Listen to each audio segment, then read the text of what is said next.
Somnath Kharge police अधीक्षक अहिल्यानगर यांनी आगामी स्थानिक स्वराज्य संस्था निवडणुकीच्या अनुषंगानं अहिल्यानगर जिल्ह्यातील अग्निशस्त्रे बाळगणाऱ्या इसमांची माहिती काढून कारवाई करण्याबाबत आदेशित केलेले आहे।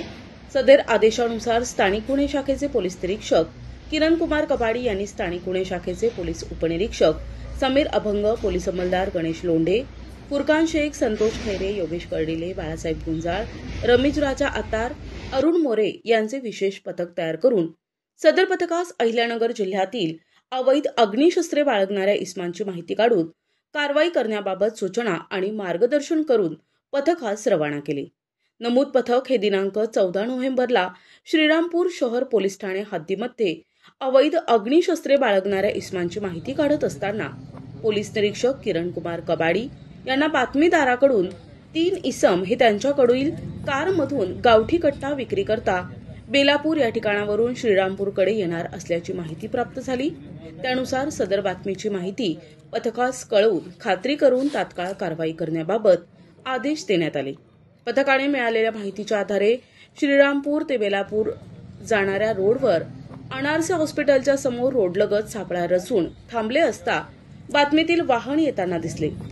पथकानं सदर वाहन थांबवून त्यामधील इसमांना त्यांचं नावगाव विचारले असता त्यांनी त्यांची नावे आनंद यशवंत काळे, विशाल बबन सोजवळ आणि विजय यशवंत काळे असे असल्याचे सांगितले।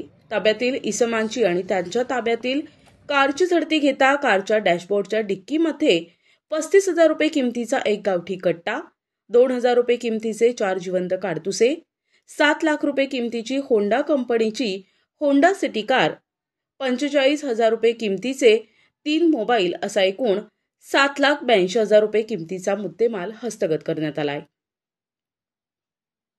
ताब्यातील इसमांना मुद्देमालासह श्रीरामपूर शहर पोलीस स्टेशन येथे हजर करून त्यांच्या विरुद्ध रमेश राजा रफिक आतार यांच्या फिर्यादीवरून श्रीरामपूर शहर पोलीस ठाण्यात गुन्हा दाखल करण्यात आला असून पुढील तपास श्रीरामपूर शहर पोलीस स्टेशन करत आहे। ताब्यात घेण्यात आलेला आरोपी आनंदा यशवंत काळे हा रेकॉर्डवरील आरोपी असून त्याच्या विरुद्ध विविध 9 गुन्हे दाखल आहेत।